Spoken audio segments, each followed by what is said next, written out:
podcast, and our favourite green peer, Baroness Jenny Jones. Actually, I shouldn't say that because Natalie Bennett's a favourite as well, isn't she? She'll be on the programme very soon, I'm sure. The lines are open 0345 6060 973. That's the number to put your questions to my panel in a couple of minutes' time. On your radio, on Global Player, and Play LBC. Leading Britain's conversation. This is LBC. Global's newsroom at 8 o'clock. 400 military personnel and an army of volunteers will be used to offer all adults a COVID booster jab by the end of January. Boris Johnson's been revealing how the government plans to use vaccines to tackle the new Omicron variant. He was joined in Downing Street by the Health Secretary Sajid Javid, who had this warning. If we want to give ourselves the best chance of a Christmas with our loved ones, the best thing we can all do is step up, roll up our sleeves and get protected when the time comes.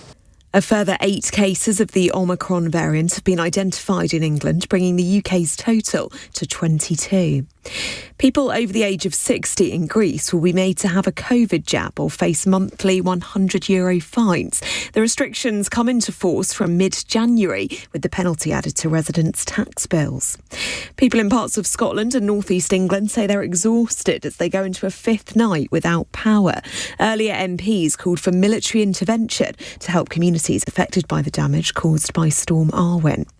The LBC Markets report in the city, the FTSE 100 closed down 50 points at 70.59. The pound buys $1.32 and €1.17. LBC weather, a mostly dry, cloudy but mild and breezy evening. Rain spreading in from the west overnight, a low of 8 degrees. From Global's newsroom for LBC, I'm Lucinda Horsley.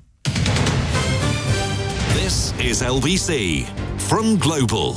Leading Britain's conversation. Cross Question with Iain Dale.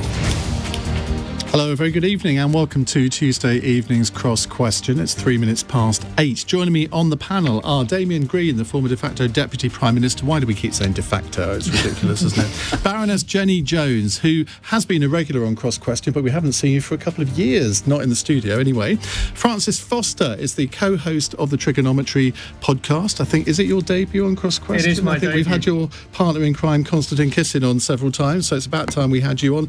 And Anand Menon, who is about as regular as you can get on Cross Question, frankly, aren't you, Anand? So they're going to be here for the next hour, taking your calls, 0345 6060 973. So much to ask them about this evening. And, of course, you can watch us on Global Player on the LBC website at lbc.co.uk or the LBC YouTube and Facebook feeds.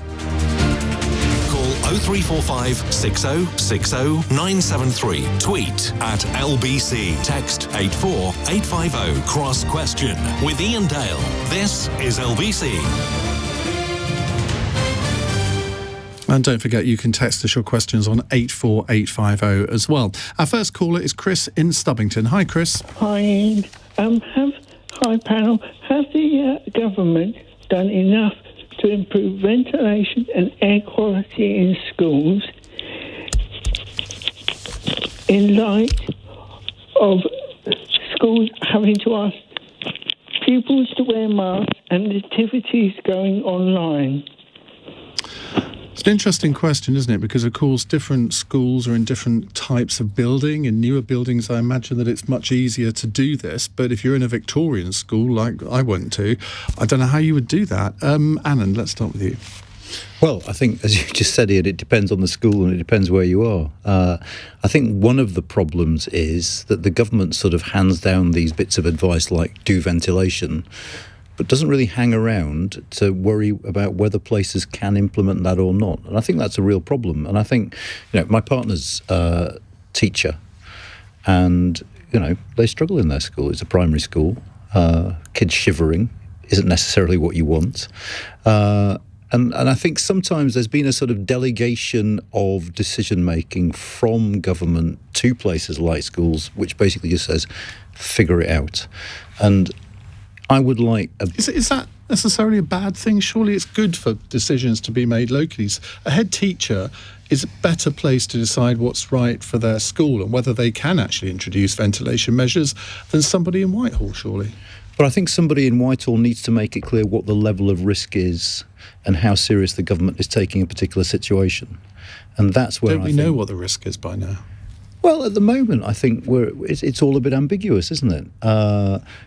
We hear one set of people saying Christmas should go ahead as normal, another set of people, Jenny Harris, saying actually maybe you should cancel some of your social engagements, whatever that means. The message at the moment is very, very confusing. And I think the difference between where we are now and the difference where we were at the start of the pandemic is clarity of messaging. And I think that clarity has been totally lost. And I think, personally, I find myself unsure as to A, what I should be doing, and B, what the situation is. And I'm sure that head teachers who have responsibility for kids in their schools are in the same boat. You have a brain the size of a football, so what about the rest of us? I mean, one of the problems with COVID, of course, is your brain and denying it, Francis, is it? Well, no, I'm not going to take any compliment I can get in. But one of the problems I face with COVID, and one of the reasons why I want guidance, is I find that my head and my heart come into conflict. I want to go to Christmas parties. I want to see my friends, and there's a bit in my head saying, should you be doing this? And actually, I'd like some guidance. See, that's interesting because I was saying in the last hour that I've just sent a WhatsApp thing to loads of my colleagues at LBC saying, right,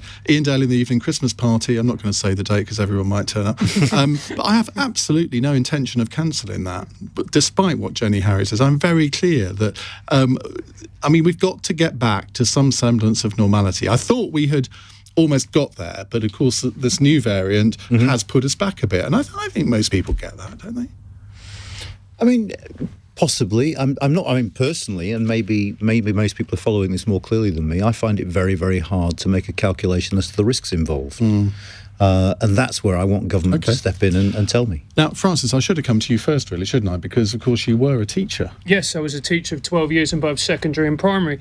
And whilst I find that question from Chris, it's a good question, but to me the most important question when it comes to education now is this. As a result of successive lockdowns, it has impacted the poorest and most vulnerable kids the most. We should be looking now in the education system, looking at these kids who slipped through the cracks and think to ourselves, how are we going to get them back to where they were? How are we going to be able to get them to recover their education, to get them back to the level playing field of middle-class kids and kids who had tutors right the way through the pandemic? There is a very depressing statistic, which is, if you go into secondary school and you are behind your peers, the chances are you will never recover.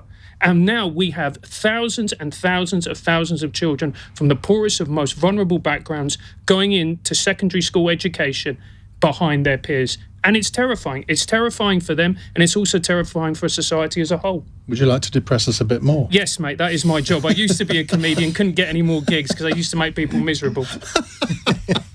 But in terms of the ventilation issue, I mean, the schools that you've worked in, how easy would that be for them to do? It's practically impossible to do, because if you work in an old Victorian building which is crumbling, where some of the windows don't open properly and some of the windows aren't safe to be opened, you can't do it. You simply cannot do it. If you're in a more modern building, it might work better. But the reality is that teachers have got enough on their hands without having to look over their shoulder at a window which keeps shutting. And then the kids who want to be disruptive will say, oh, sir, the window's shutting. Before you know it, the maths lesson has gone literally out the window. Good slap. That'll sort it, won't it? Jenny Jones, I don't know if you've ever been a teacher. I can imagine you'd be quite a good teacher, actually. I think the reason that I manage in the House of Lords is because most of those Tories think I'm just like their nanny. And it gives me leverage, you know. Anyway, back to Chris's question, which I think is a good one as well. And of course, what this government has not done is done enough on preventive measures. Again and again, I want to disagree with Anand. They have confused the message consistently right from the beginning of lockdown, whether it's the law, whether it's regulations, whether it's advice. People got very confused, and the police in particular got very confused. They arrested people, they charged them, people got prosecuted. Every single prosecution, every single arrest was deemed illegal. And so again and again, we've got a government that is not focusing. It should be focusing more on preventive measures. And Chris's point about ventilation of schools is a really good one. A lot of modern buildings don't have opening windows. That's a huge problem. And you do need ventilation if you're going to stay safe. So I would argue that teachers are probably already doing as much as they can. But what the government could make sure is that, for example, all staff have boosters so that they are clearly not vulnerable to the children, because a lot of children are bringing COVID home because we had they're that argument mixing. last year, didn't we? Or the beginning of this year, when there was an argument that teachers should be given preference over others, and in the end it was decided that they shouldn't. But you think we should have that argument again? I do, because they're mixing all the time with people who, and all those children going home to their parents and that sort of thing. Yeah, of course. It's a hard enough job without getting COVID or long COVID. Yeah, so yes to ventilation. Damian Green, what are your head teachers telling you in your constituency? Because you must have, 20 or 30 schools? 30 primary schools, 6 secondary schools, yeah. And it's difficult. I completely agree with all of that. I think that the ventilation point, to go back to Chris's point, will depend from building to building. Oddly enough, I suspect the only thing Jenny will say all evening that I agree with was that point about I don't know. modern buildings are often worse. I work in an office in Parliament, in the shiny modern building that was built 10 years ago. I can't open the windows. And so actually the heating and cooling, when you need air conditioning, doesn't function, because it recycles the internal air, which is what you don't want with COVID. And there will be modern schools like that as well. So oddly enough, having a slightly creaky Victorian window might, in practical terms, be the best way to have ventilation. Though I take the point, it might make life more difficult in terms of keeping the kids warm and the teachers warm. So, but I think, I would take issue with Anand's point about, I want to be told by the government what to do.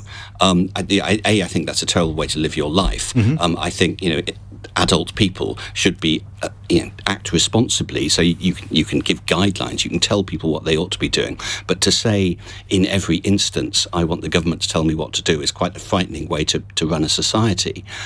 But also, in practical terms, there will be, however many there are, 30,000, 35,000 schools in this country. For the government to try and lay down rules as to how they should all be ventilated would be mad.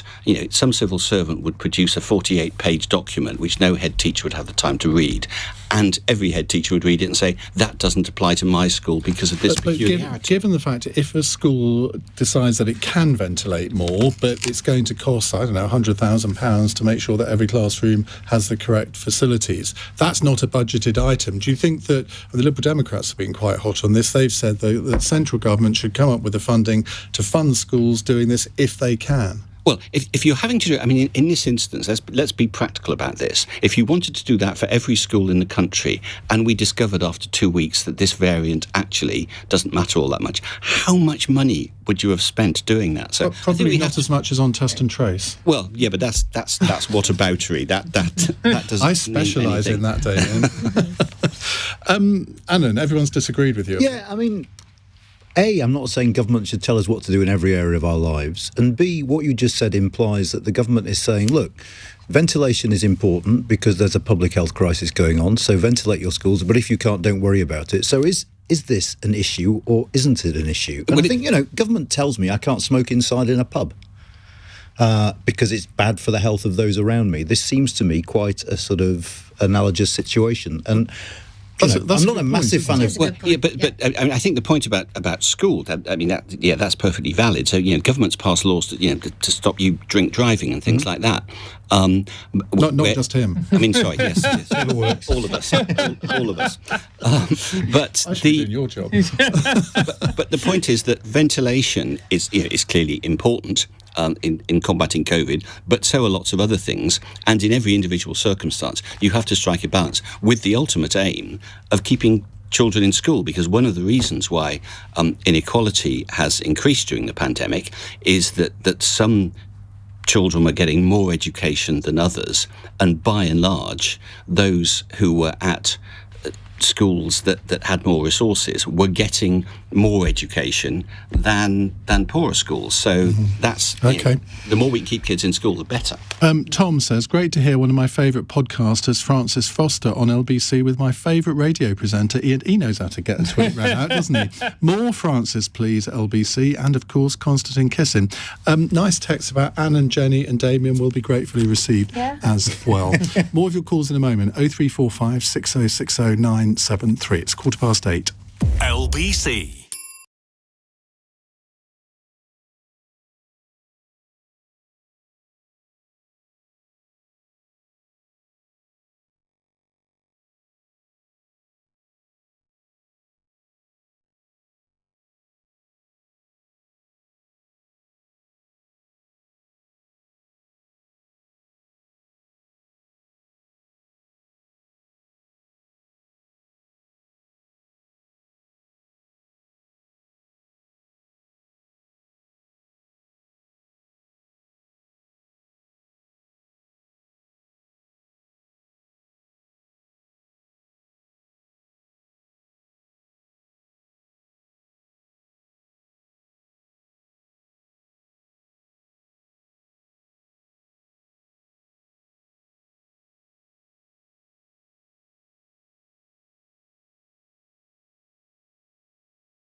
Cross Question with Iain Dale on LBC. Call 0345 6060 973. 18 minutes past 8. If you've only just tuned in, we have Damian Green with us, Conservative MP, Baroness Jenny Jones from the Green Party. I did describe you earlier as my favourite Green Party peer until I suddenly remembered there was another one, Natalie Bennett, who comes on the programme a lot, so I had to instantly row back on that, so I apologise. It was faint praise anyway, wasn't it? She knows how to win friends and influence people, doesn't she? Francis Foster is here. Used to be my favourite stand-up comedian. Now he's one of my favourite podcasters. And Anand Menon is here. He's just my favourite everything, really. Right, let's go to your next call. It's James in Ayrshire. Hello, James. Hello, Ian, and hello, panel. Hi. Today, the country of Barbados became a republic. Do the panel think that other Commonwealth countries will follow suit in the near future? I think they're staying within the Commonwealth, aren't they, James, even though they've become a republic, because there are plenty of other republics, I think, within the Commonwealth. Aren't they? They are indeed. My question is whether other Commonwealth countries become republics. Right, OK. Let's go to Jenny first. Hello, James from Ayrshire. This is totally outside of my experience, I'm afraid. I've got absolutely no idea. But I would think, having watched a bit of the coverage of this, that others are bound to think, cool, that looks good, let's have some of that. And of course, here in Britain, we are experiencing a lot of... what's the word? Royal turbulence? Turbulence, that's a good word. Turbulence about, for example, Black Lives Matter. Camilla listens to this programme, so I don't want to offend anybody. Oh, perhaps you should go to somebody else. So Black Lives Matter here has been so active and it's sent out such a strong message that I think other countries that have experienced things like slavery are bound to think, let's get rid of our white overlords. And, do you not think it's more to do with Chinese money that's pouring into Barbados, that there's a bit of influence from there? Well, I did say this is not my specialist subject by several thousand. OK, so, shall we move on? Yeah. Damian? I hope not. I think that, and from my knowledge, that there's a lot of affection, particularly for the Queen, around the Commonwealth, not just in this country, and for all the royal turbulence, if that's what we're politely calling it, that we've seen over the past 18 months or so. I detect no surge of Republican sentiment in this country, but I worry even more. I mean, I think you're right to bring up the Chinese money, because there is, in a sense, a much more serious global play going on here, which is the Chinese attempting, using sort of money, influence, and putting countries into debt to effectively become a new colonial power around the world. And I think if that's allowed to take hold, that will be a real threat to democracies. Many of the Commonwealth countries, you have to be a democracy to qualify for the Commonwealth, and there are countries that go in and out of the Commonwealth on the basis of what kind of government they have.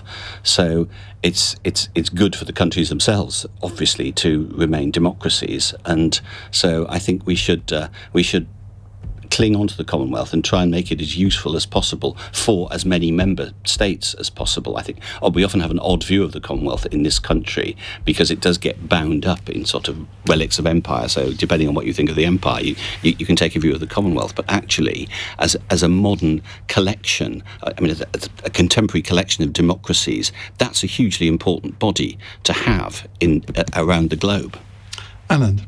I think in many cases the one thing that can be worse than a long-term status quo is the alternative. And I think the answer to the question, in a sense, hinges on whether you're dealing with societies that are united enough to come up with a consensual alternative. The one thing I do want to say, though, is having watched the coverage yesterday, a tribute to both sides, to both the UK and Barbados, for the sheer classiness with which this was accomplished on both sides. I thought sort of the speeches that were made, the way it was done, there was a graciousness about it that was actually quite moving. Well, does anybody know, was there a referendum? I mean, did the Barbadian people actually decide this themselves, or was it a government decision? How did it come about? Everybody's looking blankly at me. I didn't notice a referendum. Look at Jenny. Yes, Jenny. Make something up. Francis.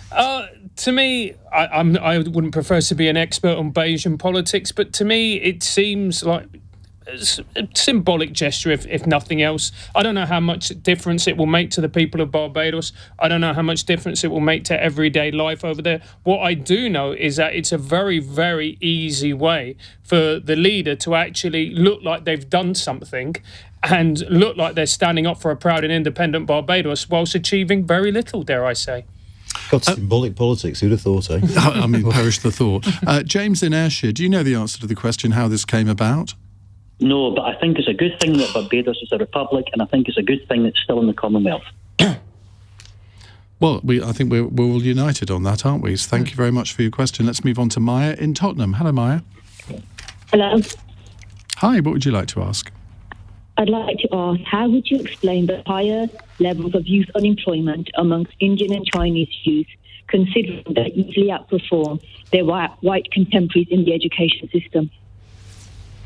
I mean, I don't know what the rates of unemployment are. I don't know if you've got the figures at your fingertips, but is it substantially higher, and also compared to maybe unemployment in other ethnic groups? Well, no, because there's been a lot in the media recently about the failure of white learners in the education system. Yet, if you look at the data for youth unemployment, every group is not. I mean, white youth are in employment compared to other BAME populations, even though they may have performed better than them in the classroom. Okay. Well, that is an interesting paradox, Damian, isn't it? That if that is true, that Indian and Chinese young people are more likely to be unemployed than their white counterparts, even though they do better in schools. It would be. I mean, I don't know the figures off the top of my head. I'd be particularly amazed. I mean, the Chinese community in this country is quite small. They are absolutely at the top of all educational attainment, and I think it's true, particularly of girls, that Indian origin girls do better on average than their white counterparts. So it would be surprising and these days fairly inexplicable if they were higher in the unemployment statistics. It is certainly true that at either end you tend to find certain ethnic groups. I mean, I'm going back a long way now. When I used to cover unemployment in opposition, so we're talking 20 years ago, but it was the case then. Halcyon days. No. That old saying that a day in government is better than a year in opposition is as true now as it was when I think David Miliband first uttered it. But at the time, it was Bangladeshi origin children who were most likely to be unemployed, and it was Bangladeshi women who were most likely to do badly at school, and it was Bangladeshi women who did worst in employment statistics. And I'll keep talking until somebody can actually look on their phone or I'm actually looking up the rates, and I've got a TUC report here which doesn't actually tell us when it was brought out, but we've got 16 to 24. Hang on, I did have it here. Right, my colleague has put it on the screen, actually. Unemployment rate was 4.4% in July to September. Yeah, we know that. Let's go to Francis, and I'm going to read this, and then I can actually give some facts. It's no good giving me 4 paragraphs of blurb. Well, Francis. Thank you very much. We're both West Ham fans, and that is what is known in the business as a hospital pass. Yes. But I will say this to your question, Mike. I, for one, don't know the answer, but being a former teacher, I can say that the lowest achieving subgroup in education are white working class boys. One of the highest achieving subgroups are Chinese pupils and Indian pupils as a whole as well. Now, I don't know the statistics, but I would be very, very surprised. In fact, this is only anecdotal evidence, Maya, but from when I was a teacher and the Chinese students, or I would say students of Chinese origin or students of Indian origin that I taught, the vast majority went on to have exceedingly good careers. And the reason for that is because their families were invested in their education. They were passionate about their education. I used to teach at a grammar school. I remember once I went for a parents' evening. I sat down and I was talking to a parent, And he said to me, Mr. Foster, I will let my daughter be anything she wants to be, doctor, lawyer, or accountant. I don't think that's restricted to Chinese, actually. I know Aisha Hazarika, whenever I talk to her, she says her parents are very disappointed in her because she didn't become a doctor or an accountant. Damien, you wanted to... I've actually got some figures here. White youth unemployment, 3.8%. Indian, 4.9%. Bangladeshi, 12.3%. Black, 10.2%. Can't find a figure for Chinese. No, I think it's probably too small. Yes, I've got similar but different figures from the ONS saying Indian 4%, Pakistani Bangladeshi 8%, black 8%, white British 4%. That's not that different. Yeah. Anand. I'd say several things about this. I mean, the first thing I'd say, just on the Indian point, which is the issue I know most about, is there's a very big difference between North Indians and the north of the subcontinent and South Indians, just because of... so India has a north-south divide as well? India has a massive north-south divide, and it's very confusing because I'm anti-northern when it comes to India and anti-southern when it comes to the UK, and sometimes I confuse myself. But I'm confused. What are you anti? Well, I like to be anti-something. It keeps me going, yeah. Oh, I'm anti-Tories. Fair enough. Thanks for clarifying that, Jenny. We'd never have guessed. I would suspect that these figures are very correlated to the economic situation of these people. I mean, I tend to think sometimes that when we divide these things up, we miss the elephant in the room, which is socioeconomic status. And in general, South Asians are better off and more prosperous or South Indians than people from the north of India here. South Indians tend to be in professions. And I think that, yes, we should be aware of these demographic differences, but ultimately for me, a whole load of them boil down to the socioeconomics, that if you come from a poorer household, you're going to do worse. Jenny? It's really difficult to read much into these figures. I mean, there's no way of knowing if these, if some of them are people from recent refugees who haven't had the sort of education that we're talking about and who are trying to catch up, or, for example, perhaps they are so well educated, some of these groups, that they're going for, more competitive jobs. I find it very difficult to understand how much we can take from that. And of course, how many of them have just finished further education and taking the summer off or something? So Maya, I don't know.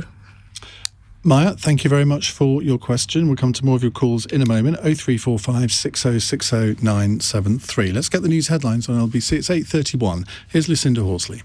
Boris Johnson says vaccination centres will be popping up like Christmas trees as the rollout's being extended in response to the new Omicron variant. All over 18s in England are going to be offered a booster jab by January. People aged over 60 in Greece will face monthly €100 fines if they refuse to have the coronavirus vaccine. The measure's being introduced next year in response to a rise in cases and the new strain.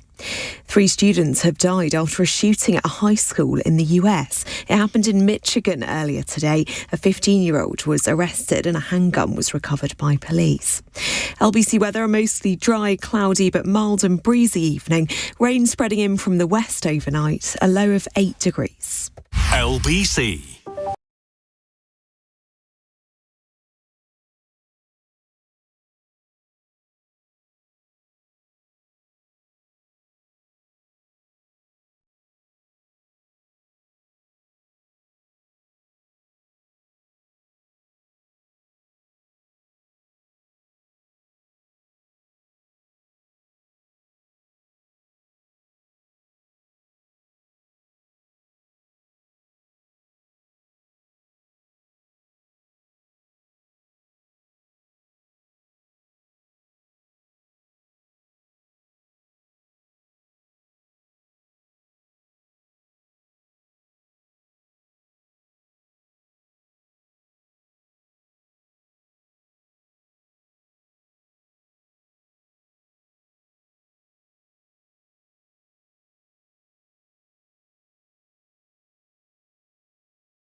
Cross Question with Iain Dale on LBC.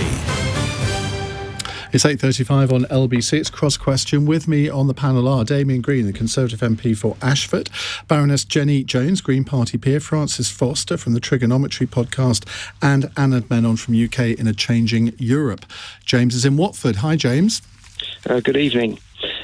Is Keir Starmer showing good leadership in trying to reduce the Labour Party's Corbyn footprint? I see what you did there, James.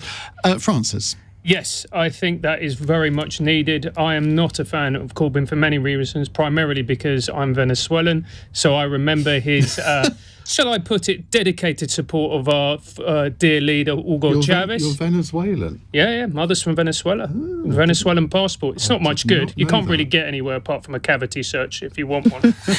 But yeah, so I am not enamoured of Corbyn. But joking aside, the problem is with Corbyn is that the average bloke on the street or the average woman on the street, particularly in the Red Wall, looked at Corbyn collectively and turned their backs on him. If Labour want to reclaim number 10 Downing Street, they need to appeal to the average person on the street. Jeremy Corbyn isn't it. I mean, people think of the TRIGGERnometry podcast as a little bit right-wing, but you've never really described yourself as that. No. How do you self-identify, Francis? What do I self-identify? I was as an exiled lefty, Ian. I've been exiled from the tribe. I'm glad you said that, because I was trying to convince my producers that you weren't somebody on the right. They said, but he's on the TRIGGERnometry podcast. And I said, well, that doesn't necessarily mean they're on the right. No, but then the terms left and right are largely redundant now. I think we can all agree on that. You can be on the right and be termed by people on the right as a lefty or even woke. So who knows what these terms mean anymore? Well, turning to my left, not extreme left, it's Jenny Jones. What do you think to James's question? Is Keir Starmer showing good leadership by trying to reduce the party's Corbyn footprint? I think he's showing good leadership by the changes that he's made to his cabinet. They look good, and they, as far as I know, they all know what they're doing, which isn't necessarily true when you appoint people to political posts. But see, that's when you needed to be watching us. Jenny gave a deep and meaningful look to Damian at that point. I'm trying not to get at him, all right? But going back to Keir Starmer, I have met him a few times on panels and platforms and so on, and he's always come across as a man of real integrity. He deeply cares. He's very honest. But unfortunately, he doesn't come across as a leader to me because he's not brave enough. To be a leader, you have to, throw your heart over the fence before you go over it. And he doesn't have that. But perhaps the changes that he's made, and I don't care whether or not it's reducing Corbyn's footprint. I only care that he's actually making a difference and taking control. Damian. I don't think it makes much difference one way or the other, to be perfectly honest, because for the second time this evening I'm going to agree with Jenny and annoy her even more. in that Keir's problem, it was at the start that he inherited this party that had been turned into an unelectable horror show by Corbyn and the Corbynites, whose views are as far removed from the British people's views as either of the mainstream political parties has got since the Second World War. And the British people took some time to wake up to this, but by the time they take notice of Corbyn in 2019, Labour got the result that they did. But Keir's problem is a different one, and where I agree with Jenny is that he hasn't shown enough leadership. He hasn't shown enough definition, really. I defy, those who may or may not be broadly on the left or exiled on the left, tell me what Keir Starmer really cares about, what he really believes in. He wrote a 14,000-word essay telling you. Exactly. And that is precisely Keir's problem. He's a decent man, and all of that, but he doesn't cut through in political terms because he doesn't deal in primary colours. And when you're the leader of a party, you've got to do that. And he suffers from running against a political leader who deals in primary colours more effectively than by a mile than anyone else in the current political landscape. And these days, you've got to do that. And I mean, I tend to agree with that. I think if it's taking you 14,000 words, then you've got a problem.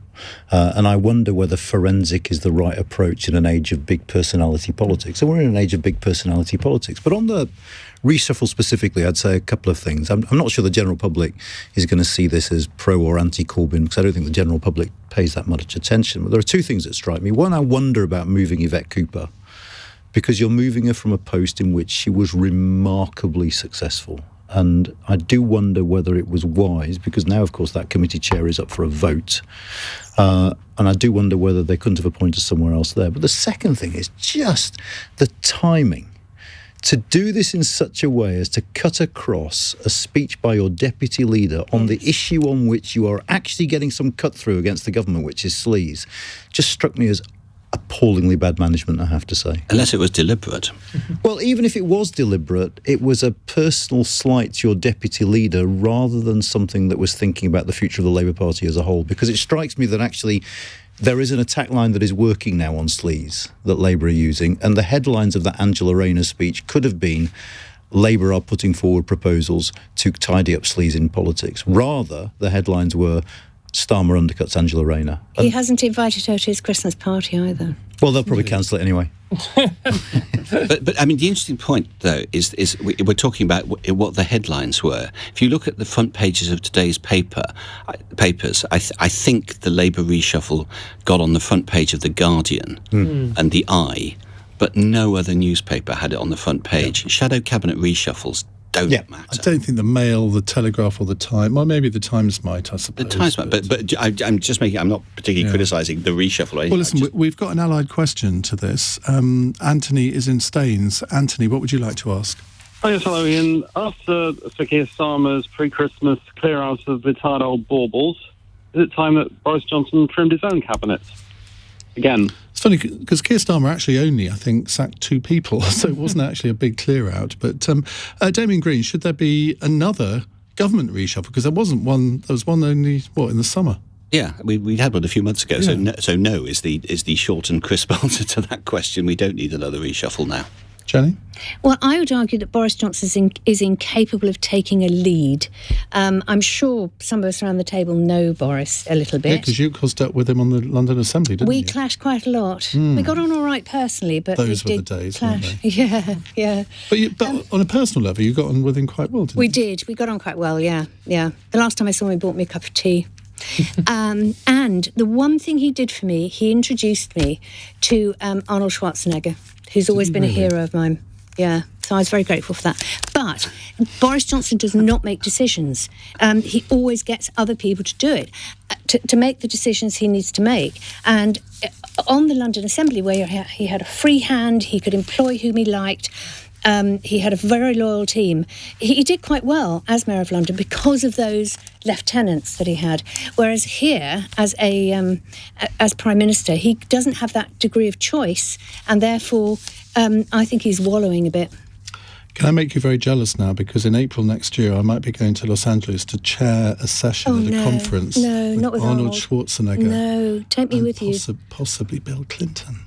Oh, no, couldn't care less about that. No, you're not into that. Okay. Right, Francis.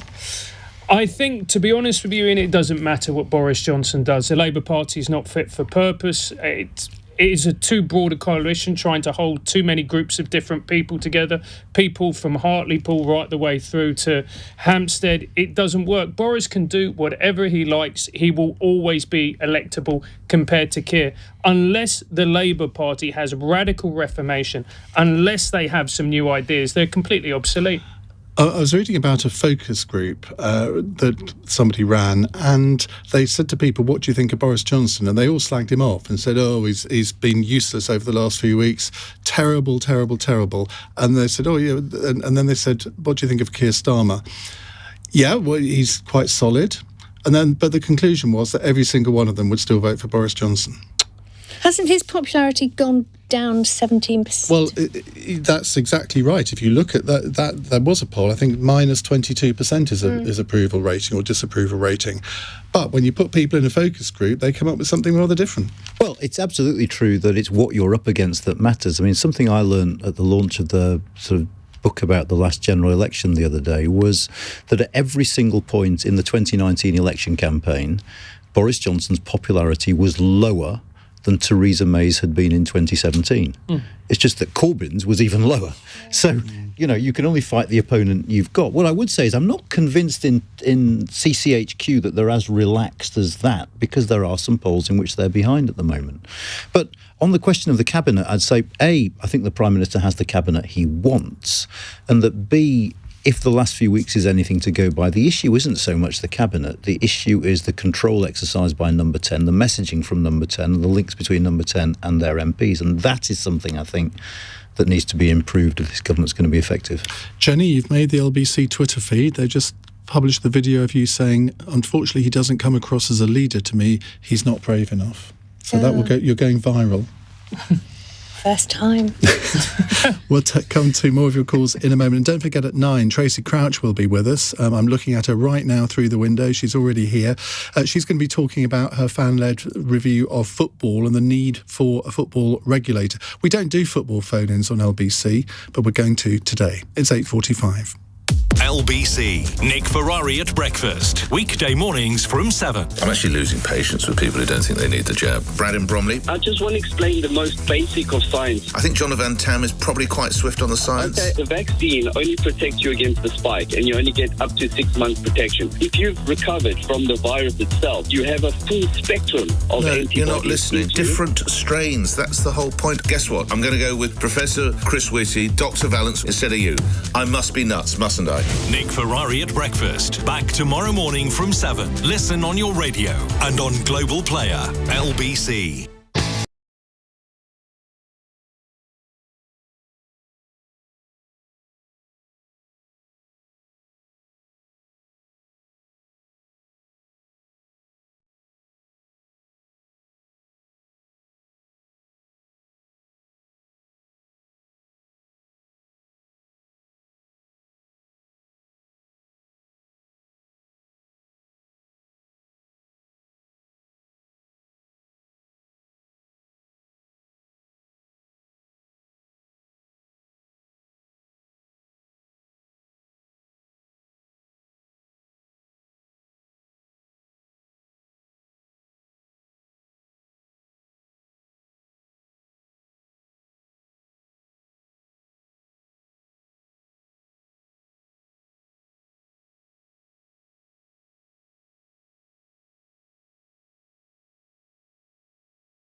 Cross Question with Iain Dale on LBC. it was. Yeah. 8:49. We've just endured 3 minutes of Jenny Jones eulogising Arnold Schwarzenegger. You're not saying that on... Are we on? We are on, Jenny. Yes, we're on now. Now, just a reminder that Tracy Crouch will be on at 9.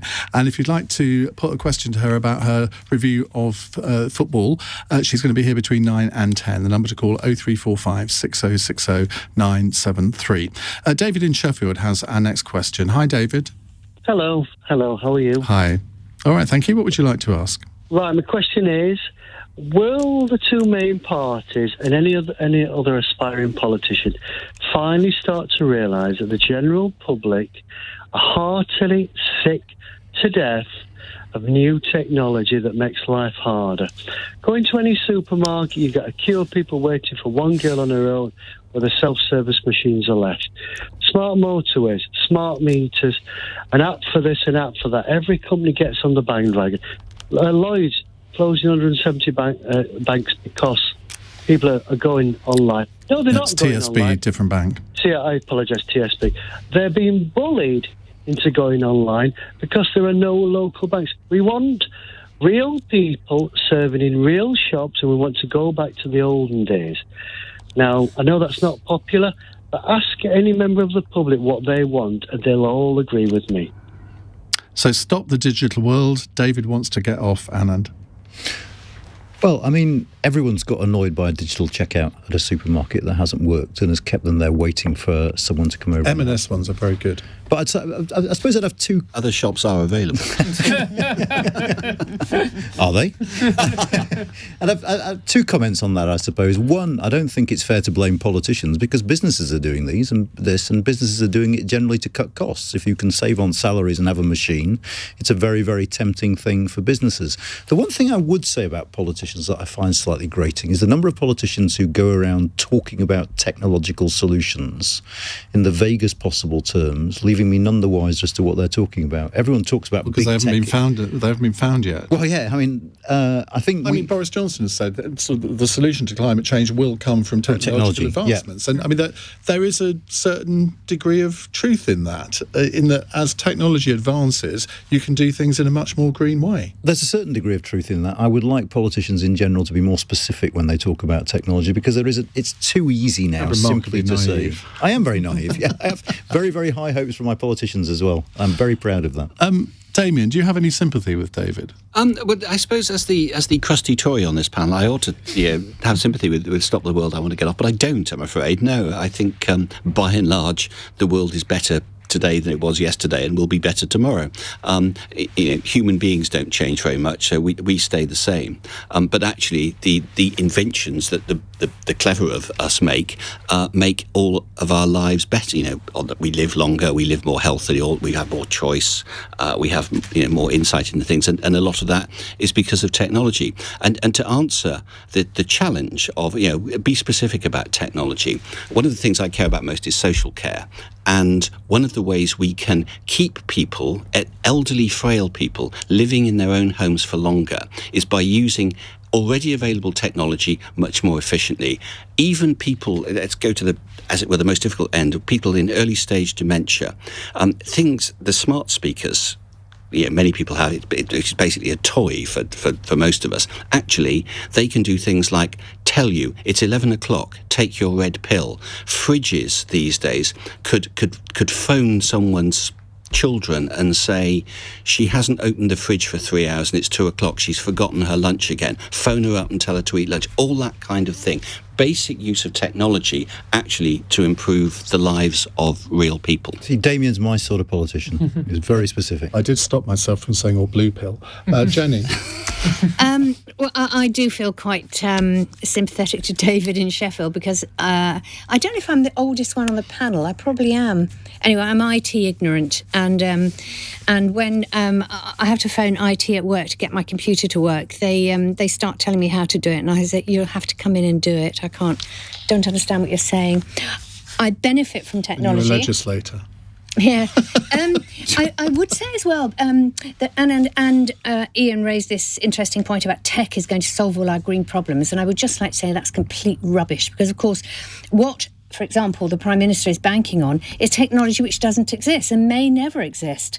When they're talking about carbon capture and storage and things like this, we haven't developed it. And so what we should be doing is actually coping with the stuff we have. And if we can get that new technology, that's fantastic. And it will give us real impetus. But we don't have it. Francis? I have a great deal of sympathy with you, David. I am the youngest on this panel, but I'm the oldest in terms of my attitude. I hate technology. There are many times where I'm looking at my phone, I put the glasses on the end of my nose, I look in the mirror and I see my father. So I am very, very sympathetic. But there's a very serious point, which is automation. What you're talking about is jobs which people used to do. They were jobs that a person could go in and do without any qualifications. And these jobs are getting wiped from the job market more and more and more. And you're going to have huge swathes of people who are now going to become unemployed because these jobs, these entry-level jobs, are simply not going to exist anymore. And that's going to be a very real challenge for our society as technology improves and moves forward. But is the solution to ban the technology or to train people to do different jobs? Ban technology, Anand. Okay. Right, let's move on. David, thank you very much for that. Richard is in Woolwich. Hello, Richard. Good evening, Iain. And to the panel. Now we are officially in the Advent season. Should we be saying Happy Christmas or Happy Holidays? Please explain your choice. Jenny? Well, I'm saying Happy Hanukkah at the moment, but when it comes to closer to Christmas, I will be saying Happy Christmas. I'm an atheist. I don't believe in God or, that Christmas has any link at all to Christianity. It's a pagan festival, and I'm more than happy to celebrate it. Francis? I say Happy Christmas. I've never given much thought as to why I say that, but somebody who was raised Catholic, I suppose, it's been indoctrinated in me. So Happy Christmas. I say Happy Christmas, and while I'm on it, I just have to wonder aloud why people talk about power outages rather than power cuts now, which really winds me up. Well, that took a diversion, didn't it? Well, it's... Okay. Damian? I say Happy Christmas because lying behind Happy Holidays is the thought that if you wish somebody who's not a Christian Happy Christmas, they will in some way be offended. Yeah. I have never met an atheist, a Hindu, a Buddhist, a Jew, a Muslim who was offended by being wished Happy Christmas. It's cultural cringe of the worst kind. Just wish people a happy Christmas. It's December. Did you see the story this week about the government want to put out some adverts or something, and that somebody suggested saying, don't take COVID home for Christmas? And the civil servants rejected that, and they said, no, don't take COVID home for the holidays. So it rather makes your point for you. It is, I'm told, a myth that Birmingham City Council ever tried to rechristen Christmas as Winterval, but nevertheless, eminently believable. The fact that it's believable shows how far we've gone down this road, and we need to come back. All right, final question from John in Tunbridge Wells. That wouldn't be my partner, would it? We found out tonight that Arnold Schwarzenegger is Jenny Jones's hero. Who is your hero and why? Anand? You, Iain. Is that to get invited back? That was just a protest about being asked first before I had time to think about it, really. Well, somebody has to go first. Now, come on, who you must have a hero.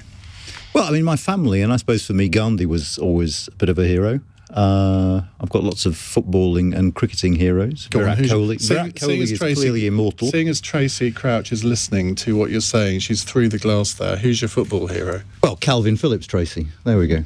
A real hero.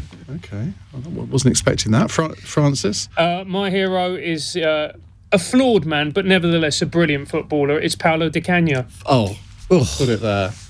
Come on, you irons. Jenny? Well, I am a football fan, but I don't have a football fan hero. And I don't just have one hero. I have lots of heroes, My dad, who walked from South Wales to London in the 1920s because he didn't want to go down the mine where his father was killed, and so on. I think there's all sorts of heroes that we can have for different purposes, as it were. And, of course, Martin Luther King and, endless women who've moved the this social agenda along. But none of them can beat Arnold Schwarzenegger. Why is he your hero? He comes from a really, really poor family, real poverty, and he fought his way up. He found a niche in bodybuilding. I just want to say that Francis is really smiling and nodding, and he told me earlier that the first film Arnie made was Pumping Iron, which is apparently a very famous podcast. Documentary, sorry. And Arnie also speaks lots and lots of languages. Perhaps you can try your French or German or It would be German. I can't speak French. On him. And he then he married American royalty. I mean, he's a rags to riches guy. So nothing to do with his body?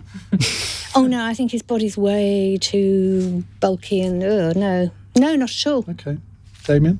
Again, I have many. My political hero is Ronald Reagan, because he made right-wing politics cheerful and optimistic and uplifting. It's morning again in America. It's morning in America, which was his slogan. It's one of the great slogans ever. While we're going round, my cricketing hero is David Gower, who was the most elegant batsman I ever saw. And my footballing hero, and this is just going to set Tracy up for the next hour, is Glenn Hoddle. Oh, you see, I can relate to that. He was a brilliant player. Well, listen, thank you very much. We've had a very enjoyable episode of Cross Question tonight, not least because of Jenny's humour. Thank you to Damian Green, Jenny Jones, Francis Foster and Anand Menon. And in the words of Arnold Schwarzenegger, we'll be back after 9 with Tracy Crouch. On your radio, on Global Player and Play LBC. leading Britain's conversation, this is LBC. From Global's newsroom at 9 o'clock, Boris Johnson says the government's taking balanced and proportionate measures as it adapts to the new Omicron COVID variant. The Prime Minister